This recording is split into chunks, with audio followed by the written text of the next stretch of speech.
Students, welcome to our online class. Students, आज हम class 11th के इंग्लिश सिलेबस के बारे में जानेंगे। यूपी बोर्ड में इस साल परिवर्तन हुआ है इंग्लिश के सिलेबस में। तो क्या परिवर्तन हुआ है और कैसा पैटर्न होगा उसके बारे में हम जानेंगे। देखिए स्टूडेंट्स, अब तक यूपी बोर्ड में अलग किताब हुआ करती थी जो prose, poetry, Light of Asia करके थी और एक शॉर्ट स्टोरी। तो 4 किताबें थी, prose, poetry, Light of Asia और शॉर्ट स्टोरीज़। इसके अलावा ग्रामर भी पढ़ते थे। लेकिन इस बार पैटर्न पूरा चेंज हो गया, सिलेबस बदल गया है और सरकार ने उसके स्थान पर एनसीईआरटी की किताबें लगा दी हैं। जो किताबें एनसीईआरटी में चलती थी वही किताबें अब हम यूपी बोर्ड में पढ़ेंगे। तो इसमें सबसे पहले आप ये देखिए कि हमारे पास केवल 2 किताबें हैं अब जो हमें पढ़नी हैं। एक तो हॉर्नबिल और एक स्नैपशॉट, ठीक है। और पैटर्न क्या रहेगा, पैटर्न पूरा बदल गया है, उसको मैं आपको यहाँ इस पे वाइट बोर्ड पर समझा रहा हूँ। आप ये देखिए, इसको अच्छी तरह से समझिए। जो हमारा English class 11th UP board 2020-21 में जो पेपर आएगा उसका पैटर्न देखिए, उसका सिलेबस और उसका पैटर्न क्या होगा। The paper is divided into 4 sections. पूरा पेपर जो है 4 सेक्शन में बटा हुआ है, ठीक। 4 सेक्शन में ये पेपर डिवाइड है, जो हैं सेक्शन ए, सेक्शन बी, सी और डी, ठीक है। इसके बाद सबसे पहले हम देखते हैं section A. Section A reading का होगा जो कि 12 मार्क्स का है। सेक्शन बी राइटिंग का होगा जो 20 मार्क्स का है, सॉरी ये 12 मार्क्स का है, ठीक है।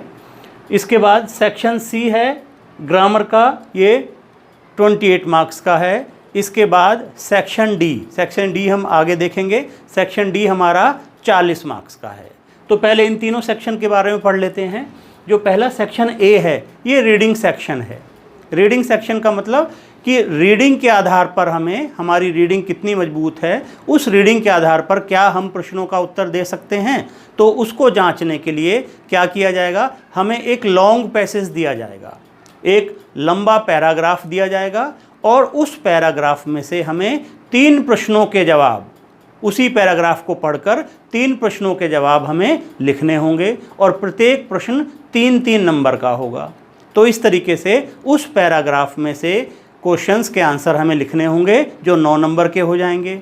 इसके बाद उसी पैराग्राफ में से 1.5 मार्क का एक क्वेश्चन होगा। ऐसे ऐसे 2 क्वेश्चन होंगे, 1.5 प्लस 1.5, 3 नंबर के 2 क्वेश्चन वोकैबुलरी के बेस पर होंगे। वो आपसे सिनोनियम भी पूछ सकते हैं किसी वर्ड का, एंटोनियम पूछ सकते हैं या 1 वर्ड सब्स्टिट्यूशन के रूप में पूछ सकते हैं। तो इस प्रकार जो हमारा पहला सेक्शन है रीडिंग सेक्शन वो 12 नंबर का है और उसमें से एक लॉन्ग पैसेज आएगा जिसमें से 3 शॉर्ट क्वेश्चंस के जवाब देने होंगे और 2 वोकैबुलरी के बेस्ड पर क्वेश्चंस होंगे। तो इसलिए 3 × 3 9 मार्क्स ये हो गए और 1.5 प्लस 1.5 3 मार्क्स, कुल मिलाकर 12 मार्क्स का हमारा फर्स्ट सेक्शन रीडिंग सेक्शन होगा, ठीक है स्टूडेंट्स। अब देखिए सेक्शन बी, ये राइटिंग सेक्शन है। इसमें हमारी राइटिंग एबिलिटी चेक की जाती है कि क्या हम, अगर हमें कोई मैटर दिया जाए, कोई पॉइंट दिया जाए, उस पर हम कुछ लिख सकते हैं क्या। तो उसको जांचने के लिए क्या दिया जाएगा, रिपोर्ट राइटिंग।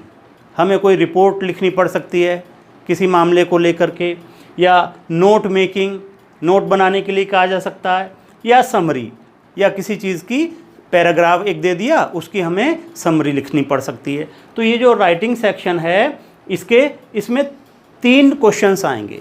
पहला तो होगा रिपोर्ट राइटिंग या नोट मेकिंग या समरी, ये 5 नंबर की होगी, ठीक है। फिर है अगला एसे या आर्टिकल। कोई एसे दिया जाएगा, किसी भी टॉपिक पर दे सकते हैं, साइंस पर, डोरी पर और भी तमाम तरह के जो एसेज हैं, कि कोई भी एक एसे आपको दिया जाएगा या कोई आर्टिकल दिया जाएगा लिखने के लिए। ये हमारा होगा 10 मार्क्स का, ठीक है। इसके बाद जो चौथा क्वेश्चन होगा हमारा, चौथा क्वेश्चन होगा लेटर लिखना होगा, लेटर टू द एडिटर, अखबार के एडिटर को लिखिए या किसी और पत्रिका के एडिटर को लिखिए, या फिर बिजनेस लेटर हो सकता है, या फिर कंप्लेंट लेटर हो सकता है, बिजली की शिकायत और टेलीफोन की शिकायत, ठहरे हुए पानी की शिकायत, इस तरह का कोई शिकायती पत्र हो सकता है। ये 5 नंबर का होगा। तो इस प्रकार से जो हमारा सेक्शन बी है, राइटिंग सेक्शन, ये 20 नंबर का है। सेक्शन सी जो है, सेक्शन सी ग्रामर से संबंधित है। ठीक है, सेक्शन सी 2 पार्ट में डिवाइडेड है। एक तो ये ग्रामर पोर्शन और दूसरा ट्रांसलेशन।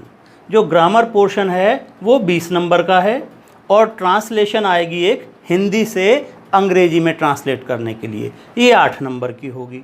तो जो 20 नंबर का ग्रामर पोर्शन है, ये वही ग्रामर है जो अब तक 11वीं में पढ़ाई जाती थी। इसके अंदर नरेशन यानी डायरेक्ट इनडायरेक्ट है, सिंथेसिस है, ट्रांसफॉर्मेशन ऑफ सेंटेंसेस है, सिंटैक्स है, इडियम्स एंड फ्रेजेस है, सिनोनियम, एंटोनियम्स, वन वर्ड सब्स्टिट्यूशन और होमोफोन्स। ये सब 2-2 नंबर के आएंगे। तो इस तरीके से ये सब 2-2 नंबर के मिला करके 20 नंबर के हो जाएंगे और 8 नंबर की हमारी ट्रांसलेशन हो जाएगी, जो हमें हिंदी से अंग्रेजी में अनुवाद करना होगा।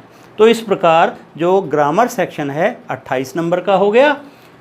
और तो स्टूडेंट्स देखिए सेक्शन डी देखते हैं। सेक्शन डी जो है हमारा वो लिटरेचर से संबंधित है।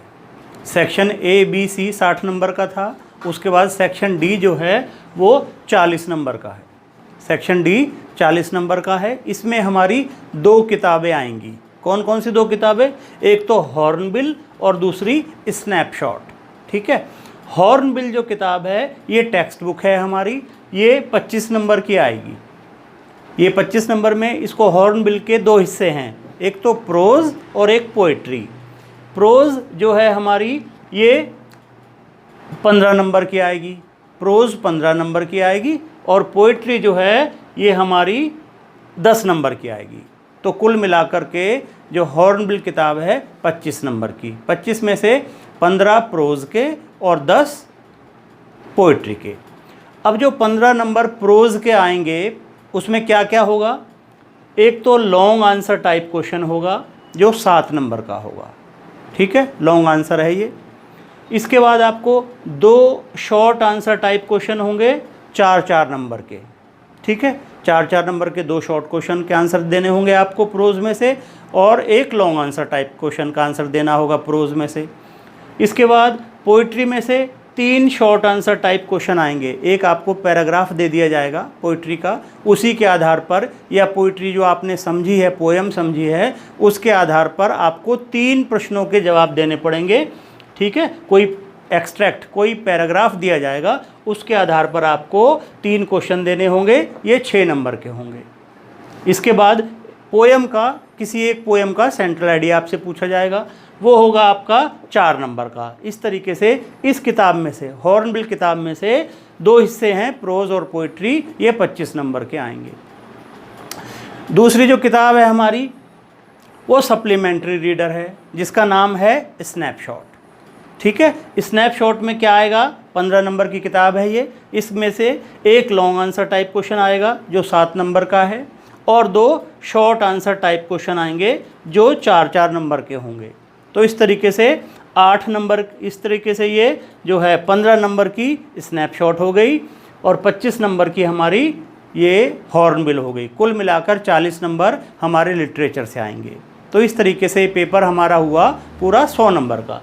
अब आप इसमें देखिए, कुछ सिलेबस कोविड-19 की वजह से गवर्नमेंट ने कम कर दिया है। ठीक है, ग्रामर में कोई पोर्शन नहीं कम किया गया, टेक्स्ट में कम किया गया है। हॉर्नबिल जो है इसके अंदर 8 लेसन हैं हमारे। 8 में से बाद के जो 3 लेसन हैं, लेसन नंबर 6, 7 और 8, वो हटा दिए गए हैं। ठीक है स्टूडेंट्स, बाद के जो 3 लेसन हैं हॉर्नबिल से हटा दिए गए हैं। पोएम जो है हमारी पोइट्री में से हमारी 5वीं पोएम जो है, 5वीं पोएम को हटा दिया गया है। ठीक, इसी तरीके से स्नैपशॉट में भी हमारी 8 पाठ दिए गए हैं किताब में। ठीक है, और 8 पाठ में से बाद के जो 3 पाठ हैं, पाठ नंबर 6, 7 और 8, इनको हटा दिया गया है। ठीक है। तो ये 30% सिलेबस हमारे इसमें से जो हमारा इस बार पेपर होगा उसमें से 30% सिलेबस इसको हटा करके पेपर बनाया जाएगा। स्टूडेंट्स, पेपर में कुल 12 क्वेश्चन आएंगे आपके, ठीक है। पहला क्वेश्चन तो मैंने बताया था आपको, रीडिंग सेक्शन में से आएगा, एक लॉन्ग पैसेज है ना, लॉन्ग पैसेज आएगा। उसके बाद जो दूसरा क्वेश्चन था, ठीक है, दूसरा क्वेश्चन आपका राइटिंग सेक्शन में था, दूसरा तीसरा चौथा राइटिंग सेक्शन में दूसरा तीसरा चौथा क्वेश्चन था। और फिर जो ग्रामर पोर्शन था उसमें पांचवा और छठा क्वेश्चन था।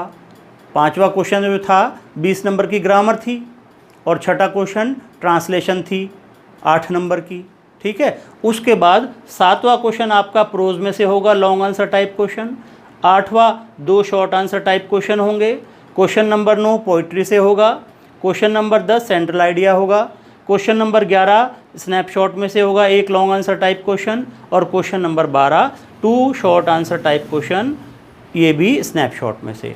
तो इस तरीके से 12 क्वेश्चन आपसे पेपर में पूछे जाएंगे और आपका पैटर्न ये रहेगा, 4 सेक्शन में आपका पेपर बटा हुआ आएगा, ठीक है।